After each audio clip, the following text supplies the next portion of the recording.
Oui, alors Sonia a regardé le sketch 111 d'orthographe.com où Nadine Malo nous explique que le X de je peux est en fait le résultat d'une abréviation. Oui, le X de je peux, c'est un SMS âgé de 800 ans. Alors du coup, dans la famille de Sonia, on a discuté des abréviations. Et est venue la question de savoir comment on peut abréger monsieur. M. ou MR? Ça a fait l'objet d'un long débat.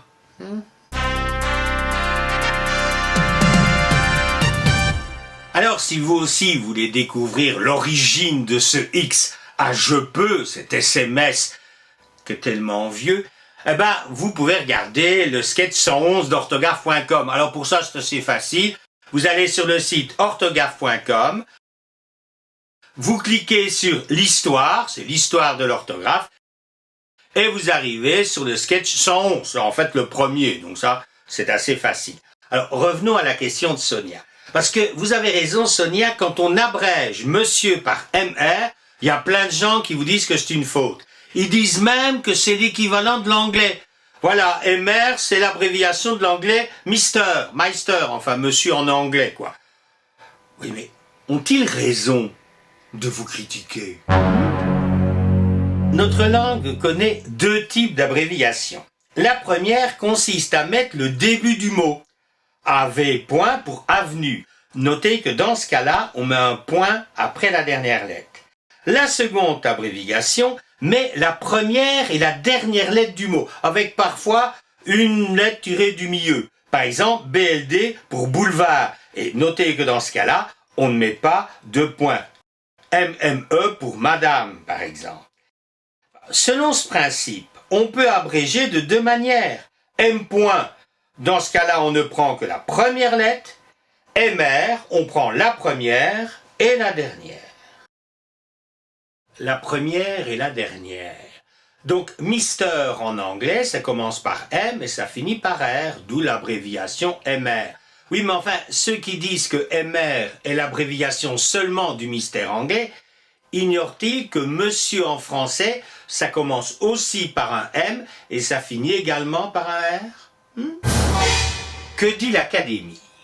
Elle ne donne aucune consigne précise en ce qui concerne les abréviations. Alors, pour monsieur, comment peut-on savoir ce qu'elle pense? Alors, pour savoir ce que pense l'Académie, on doit aller regarder dans les exemples qu'elle donne lorsqu'elle définit un mot. Parce que quand elle définit un mot, elle donne des exemples. Alors peut-être cite-t-elle des abréviations. Pour monsieur, elle cite cette abréviation dans deux mots. D'abord dans le mot abréviation, où elle donne monsieur en exemple, ça tombe bien, et aussi dans le mot monsieur. Alors, consultons ces deux articles pour voir ce qu'elle pense, l'Académie.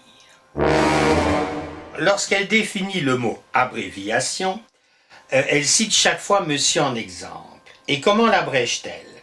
Eh bien, dans sa première, deuxième et troisième édition, donc 1694, 1718 et 1740, monsieur est abrégé en MR.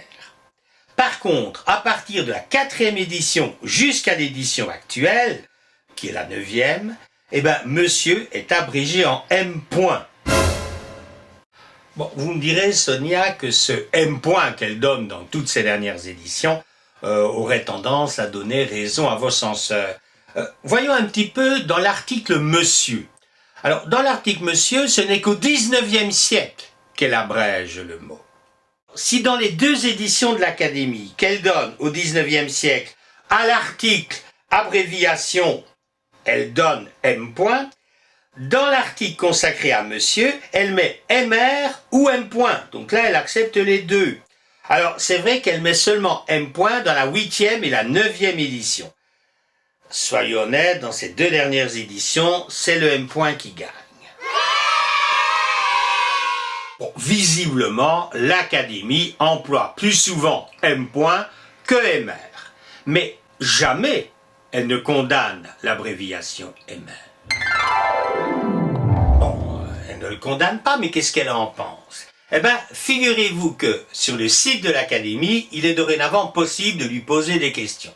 Et c'est ce qu'a fait un dénommé Martin, qui a demandé, finalement comme Sonia, ce que l'Académie pensait de l'abréviation de monsieur en MR.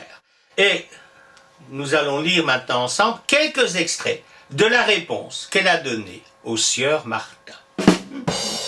La 7e édition du dictionnaire de l'Académie française, 1878, laissait le choix entre MR et M. Littré, le grand dictionnaire de Pierre Larousse et plus tard encore le Larousse du XXe siècle faisait de même. MR a ensuite été considéré comme désuet et la 8e édition, 1935, du dictionnaire de l'Académie ne mentionne plus que M.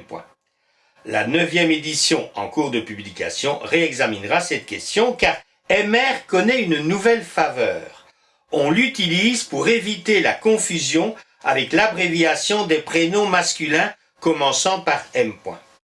MR a sur M. un autre avantage. En composition typographique et associée, comme c'est souvent le cas à Madame, MNE, il est plus agréable à l'œil puisque le R fait pendant avec le me de Madame. Conclusion Sonia, vous avez le droit d'abréger monsieur en MR et ceux qui vous corrigent ont tort. Et la langue anglaise ne doit pas interférer dans nos abréviations. Non mais...